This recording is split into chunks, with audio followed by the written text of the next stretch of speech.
Seriously?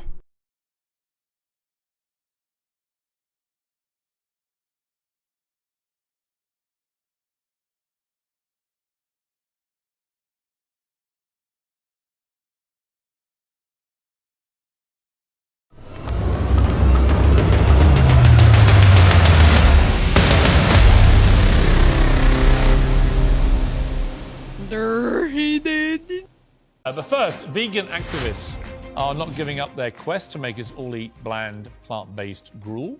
They've tipped milk all over the floor of Fortnum and Mason and Selfridges in London.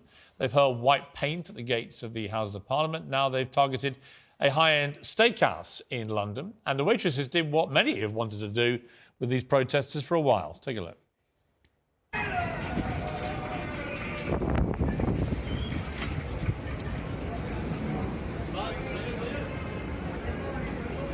Thank you for the market. Good night. Good night. Thank you very much, ladies. I will have a bit of steak just to... You didn't salt it, though. You see, all you've achieved is you've made me want to do this. Just eat a That's lovely... absolutely fine. You go for it.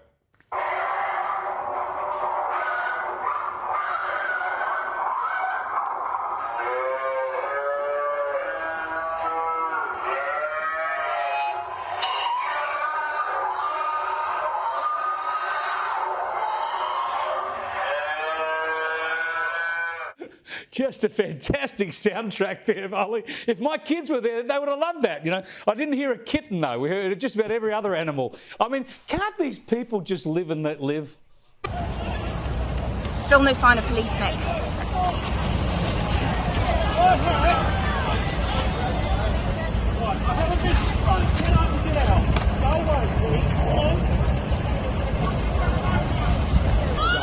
I've lost my job interview because of these lot, yeah. What was your job interview for? For a skip driver. Oh, I'm so sorry. HGV driver, so I'm HGV. Just shortage of HGVs. Look at this lot.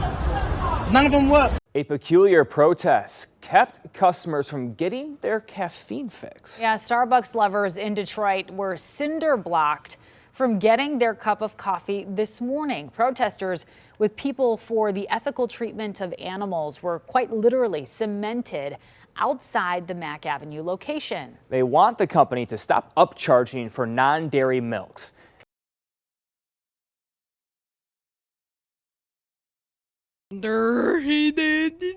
Protesters needed medical attention to get back on their feet. They were wheeled off on stretchers by EMS, some still proudly holding their signs. Montville never told us if the group ever planned a way out of the concrete.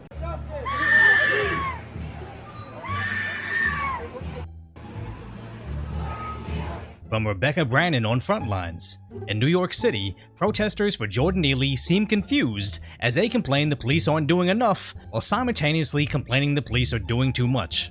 Now, all the rage in the green world today is actually getting one of those pesky fossil fuel-based glues and sticking yourself to something as a form of protest. But what happens when that goes wrong?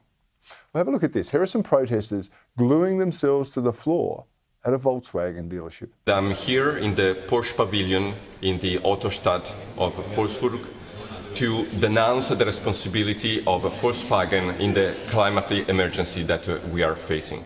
But it all went bad after that.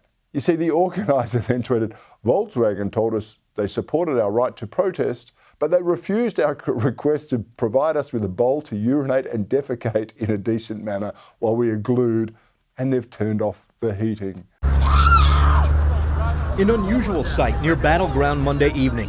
An animal rights activist arrested for trying to steal a chicken, of all things. We had a home for it. We had a sanctuary that was going to let it live out its life.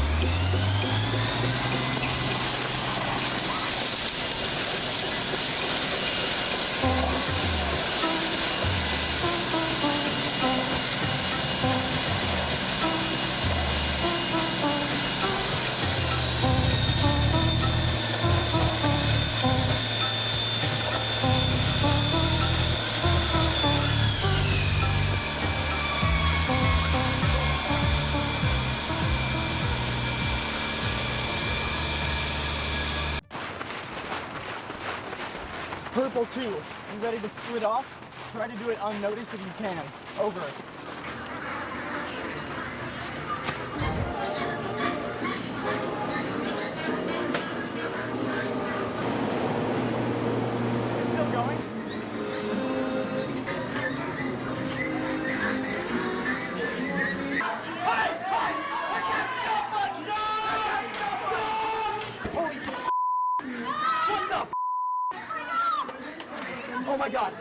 okay, you're okay. Do you have a key? Key. No excuse! No excuse! All right. This is a performance art piece. This is to show the murder that's going on in Antler Restaurant. Food or friends? Food or friends? Where's the line drawn? Where does it begin? I am the cow of innocence, and I'm here to move you. This bloke, his decision to use a mixture of special sand and super glue to attach his hand to the road. Now, James, these people are complete idiots. We already know this. But police were then forced to dig up the tarmac around his hand as they were unable to unglue it. I mean, the time and money that has to be wasted on these people, James, why don't they just leave them there? Look, I agree with you that they should not have jackhammered up the concrete and sent him on his merry way, albeit with half the road still attached to his hand. They should have put some bollards around him and left him there in peak hour traffic and allowed him to protest to his heart's content. This is a genocide! This is a war on the young! We are part of Just Stop Oil. We're asking the government to stop licensing fossil fuels, which are a death sentence to us all. So, 2 Just Stop Oil protesters were arrested for disrupting the Gallagher Premiership rugby final at Twickenham yesterday. By now, I'm sure you've seen the pictures of the scene. There you go. 37-year-old Dr. Patrick Hart from Bristol and 40-year-old Sam Johnson from Essex ran onto the pitch midway through the first half of the match before throwing orange paint powder onto the field all over the place. Look at them there having a whale of a time. Play was suspended as the men were escorted from the stadium by stewards. I believe also a rugby player also got involved. There he is, taking him across the pitch, dragging him, kicking and screaming. Well, I'm a rich man from Bay Street, and I want to spend my money on killing you. No. It is a fact that people suffer just as much as cows do. I don't care about the facts. I've made my mind up. Well, at least eat these carrots, these natural resources. Don't eat, no! No, I've made my choice. No, stop! No!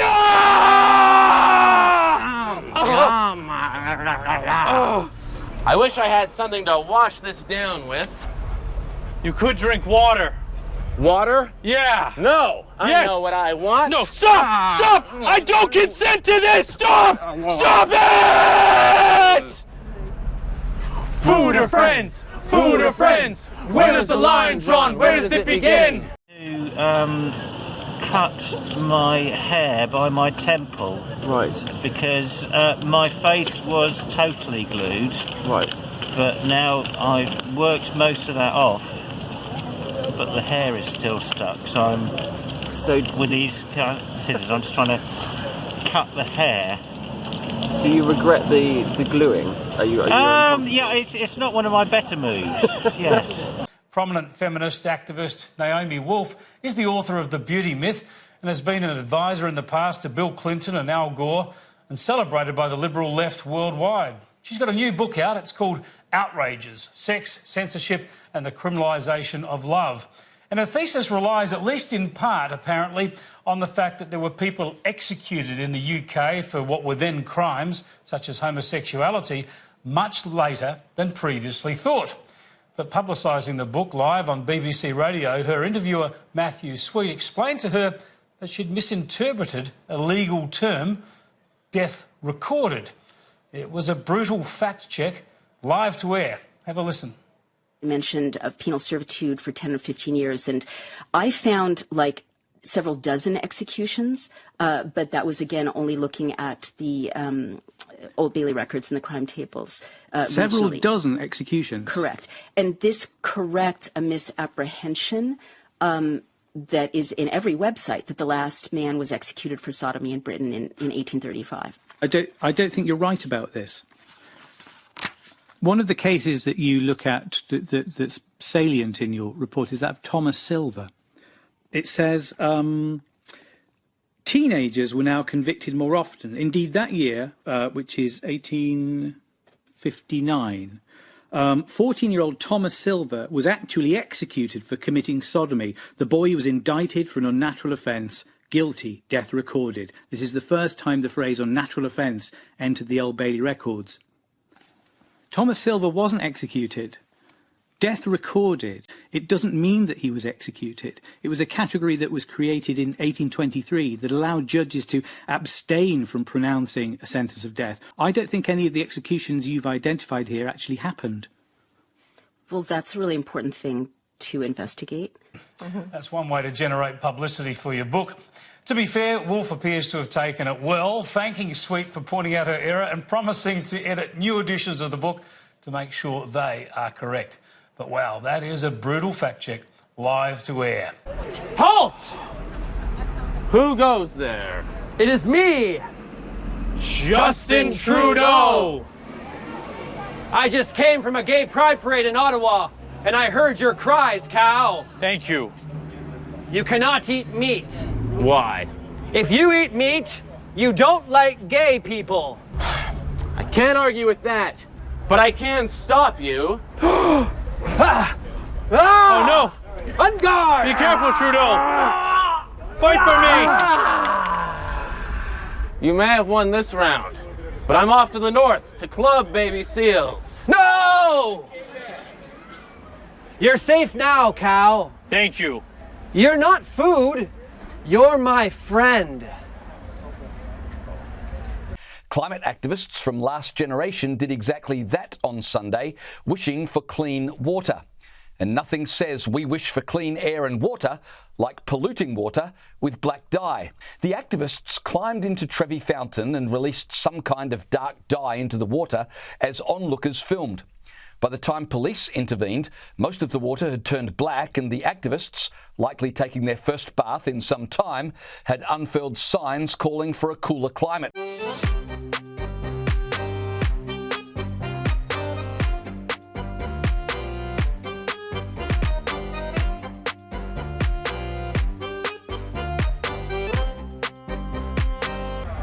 Food or friends?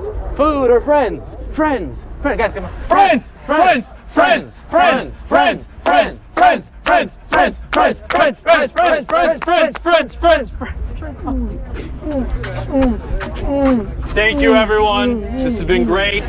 Thank you. Thank you. Thank you. Thank you. Thank you. Thank you.